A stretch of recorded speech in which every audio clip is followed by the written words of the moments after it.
Bismillahirrahmanirrahim. Assalamualaikum warahmatullahi wabarakatuh. Salam guru penggerak. Baik sobat penggerak, pada modul kali ini saya akan mendemonstrasikan kontekstual modul 1.4 tentang budaya positif, yaitu penerapan segitiga restitusi di sekolah.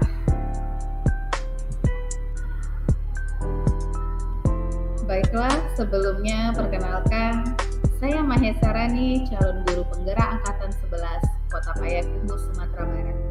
Saya mengajar di SDIT Mutiara Hati, Kota Payakumbuh.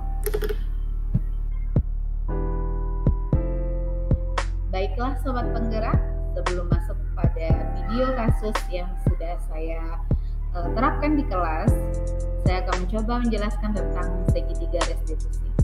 Segitiga restitusi merupakan proses dialog yang dilakukan guru atau orang tua kepada siswa atau anak agar dapat menghasilkan siswa atau anak yang mandiri serta bertanggung jawab. Nah, ada 3 tahapan dalam segitiga restitusi.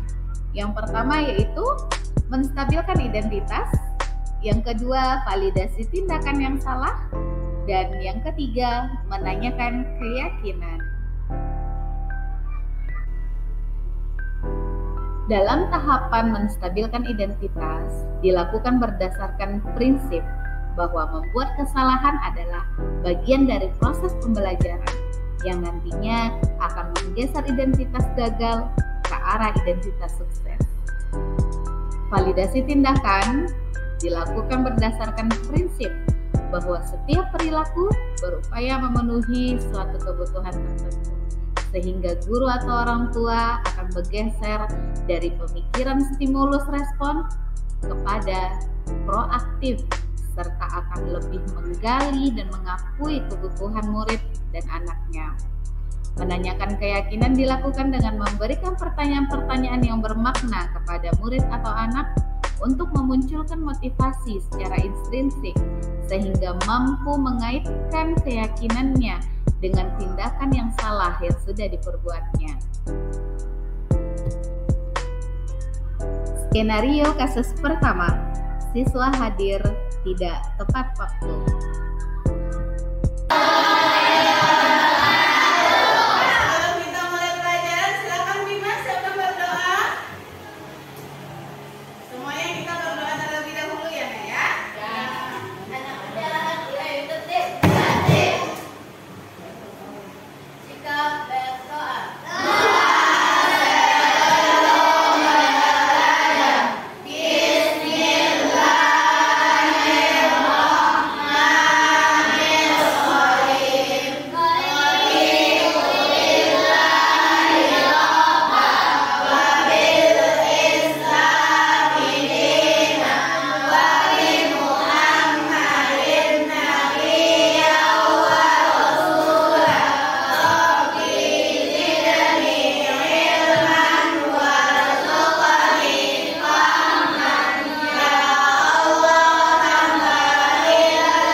Baiklah, untuk saat ini ya, Sir, saya boleh kembali ke tempat dulu, tapi nanti di jam istirahat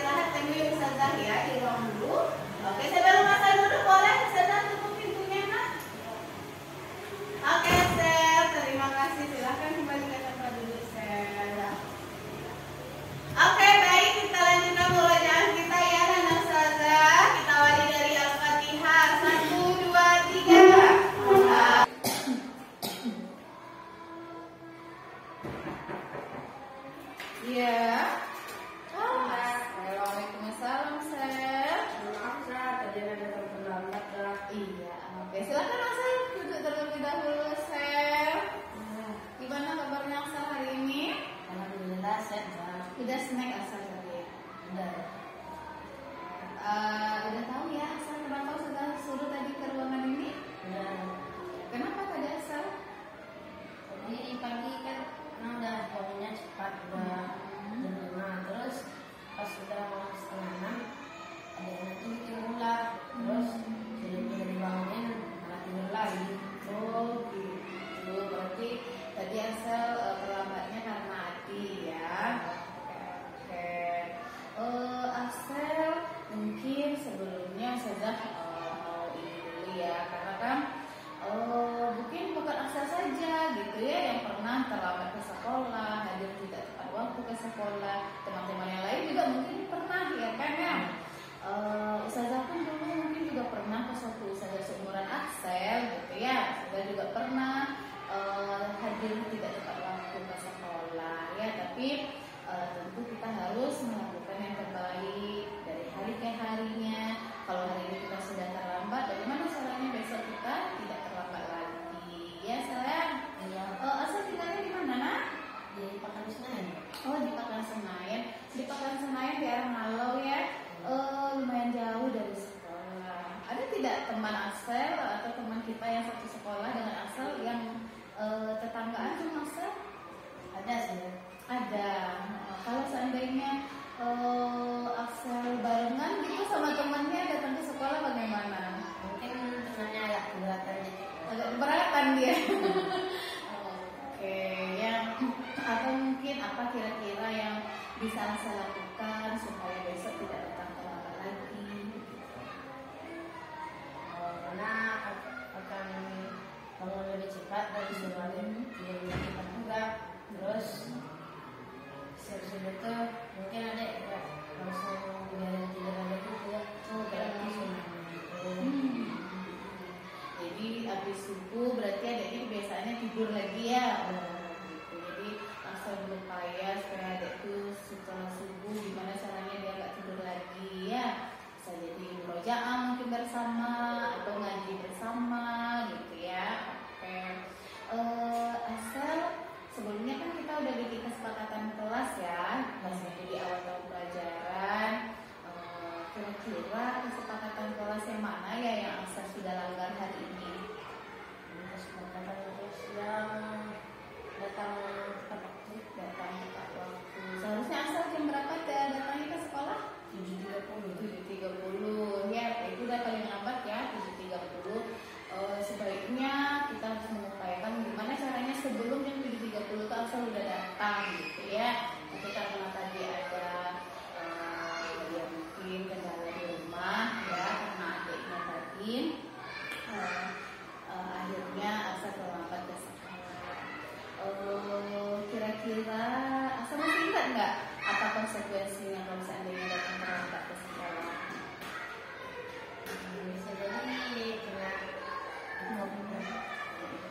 Ya salah satunya ketika Asal datang murojaah berarti Asal harus mengikuti murojaah dengan berdiri ya.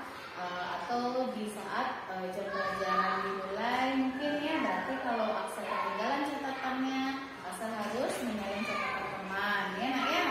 Pinjam buku teman, pinjam catatan teman dan salin ketertinggalan catatan dan kalau seandainya Asal terlambat di jam pelajaran. Asal mau berubah untuk depannya nak? Kira-kira Asal untuk besok Asal bisa datang untuk lebih awal lagi? Insya Allah bisa. Baik, kalau begitu ya Asal. Kalau seandainya Asal terlambat ke sekolah, terlambat masuk kelas, biasanya apa yang Asal lakukan?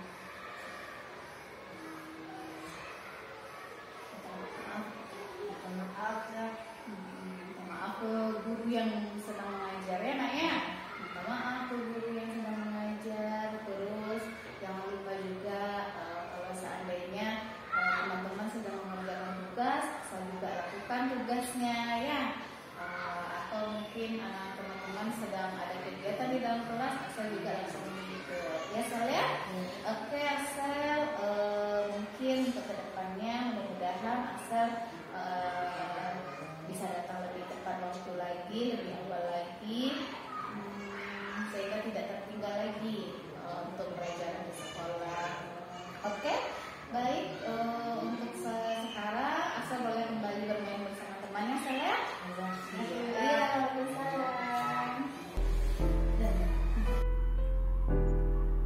Skenario kasus kedua, siswa izin meninggalkan kelas saat jam pelajaran dan tidak kembali hingga pelajaran usai.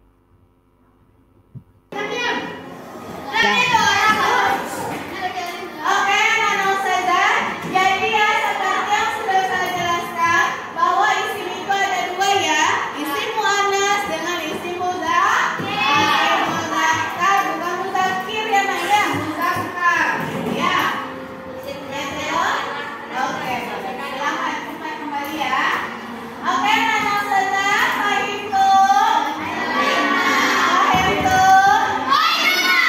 Oke, baiklah anak ustazah. Setelah ini silakan antum salin catatannya. Saya kasih waktu hanya 10 menit saja. Silakan antum salin. Ya, Celo, silakan masuk Celo. Celo sudah snack tadi Celo? Sehat Celo hari ini? Mungkin suaranya boleh diteruskannya biar terdengar semua saja ya. Celo, tadi pagi Celo hadir ke sekolah atau pulang? Hadir lah. Alhamdulillah ya. Tahu tidak Celo kenapa alasannya saya minta tolong tadi sama Raffi titipkan pesan agar Celo datang ke ruangan ustazah? Kenapa? Apa? Tidak masuk kelas. Karena tidak masuk kelas. Ya Celo ya. Jadi tadi kita kan sudah belajar ya Celo ya. Pasal pinjam uang ustazah. Terus Celo minta izin gitu ya. Alhamdulillah sudah diizinkan. Tapi ternyata pas waktu berbunyi sampai berakhir pelajaran kita, ternyata Celo tidak masuk kembali ke kelas. Apa yang membuat Celo tadi tidak kembali saat berpelajaran? Tadi yang apa nih?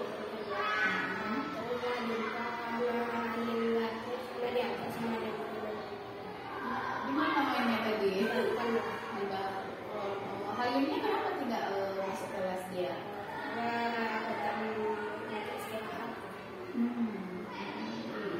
Seharusnya Halim kan dia latihannya bersama Rafainya.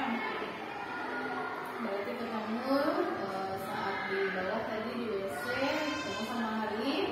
Akhirnya diajak sama Halim main bola. Celo mau. Kira-kira menurut Celo yang Celo lakukan itu benar atau salah? Apa? Salah. Sadar Celo dengan kesalahan Celo. Oke, jadi sengaja saya panggil Celo ke sini karena memang tadi Celo telah melanggar kesepakatan kelas kita ya. Kan di awal kemarin awal tahun ajaran baru saat baru masuk kelas, ustazah kan sudah kita bersama-sama ya, udah bikin kesepakatan kelas tuh ya. Dan kesepakatan kelas itu memang hal yang memang harus kita taati, kita patuhi, kita jalani. Jadi Celo dan teman-teman itu memang kita bersama-sama bagaimana caranya supaya ya menaati apa kesepakatan yang kita buat. Tujuannya apa? Tujuannya adalah agar nantinya suasana kelas kita menjadi aman, nyaman, ya pembelajarannya pun juga ya istilahnya tidak terganggu dengan hal-hal yang mungkin dalam pelajaran yang sering-sering keluar gitu ya. Tidak terganggu jadinya gitu ya Nak ya. Jadi menurut Celo sesuai kesepakatan yang sudah kita bangun bersama, kesepakatan yang mana saja yang Celo sudah langgar hari ini? Tidak menghormati, terus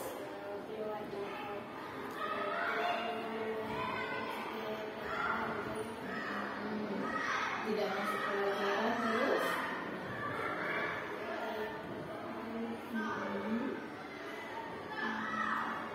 ambilnya ketinggalan tugas ya. Bisa jadi tadi yang sudah ada tugas. Jadi yang pertama itu tadi Celo mengakui bahwa Celo tidak menghargai, berarti poin yang menghargai guru yang Celo langgar hari ini. Ada juga tadi Celo bilang apa tadi, meninggalkan kelas ya terlalu lama. Jadi poin yang mengikuti pelajaran dengan baik yang Celo sudah langgar hari ini ya. Dan juga menyelesaikan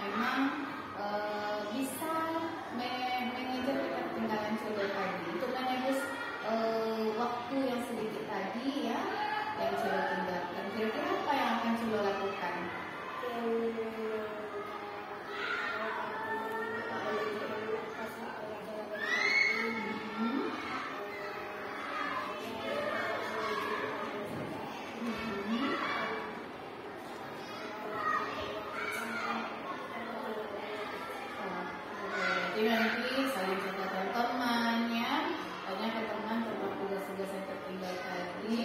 Bagaimana dengan kepada ustazah sendiri? Apa yang akan Celo lakukan?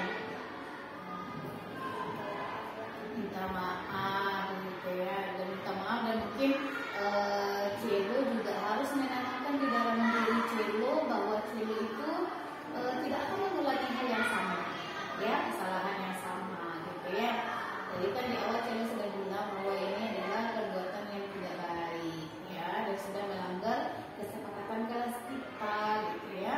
Jadi kedepannya memang Celo harus melakukan perubahan ke arah yang lebih baik. Ya, jangan janji ke ustazah, tapi Celo itu harus berjanji untuk diri Celo sendiri. Bagaimana kalau seandainya ustazah sampaikan ke ayah atau ke bunda, ya kan? Udah sampaikan namanya Celo, bunda tadi Celo dia tidak dia masuk kelas, namun setelah beberapa saat dia meninggalkan kelas dan sampai pelajaran selesai tidak masuk lagi, bunda. Pasti hati bunda akan sedih, ya kan? Iya. Berarti Celo harus berubah ya, dan berjanji tidak akan mengulangi lagi kesalahan yang sama. Di sana. Berikut merupakan tanggapan siswa setelah restitusi segitiga. Anak saat ini tentu lebih tenang, merasa senang karena dapat menyelesaikan satu masalah dengan baik. Anak-anak akan berusaha agar datang lebih awal, karena kehadiran yang tepat waktu akan membuat persiapan belajar semakin baik lagi. Perasaan anak setelah tadi mendengar Ustazah Rani, anak merasa lebih senang dan tenang. Anak jadi lebih berhati-hati untuk kedepannya untuk menerima ajakan teman, dan utamanya di jam pelajaran. Dan dari kejadian tadi, anak sadar bahwa apa yang anak perbuat itu adalah salah, dan anak pun harus memperbaikinya. Sobat Penggerak, demikianlah video demonstrasi kontekstual modul 1.4 budaya positif penerapan segitiga restitusi di sekolah. Saya akhiri dengan terima kasih. Guru bergerak maju pendidikan Indonesia. Salam guru penggerak. Wabillahi taufiq wal hidayah. Assalamualaikum warahmatullahi wabarakatuh.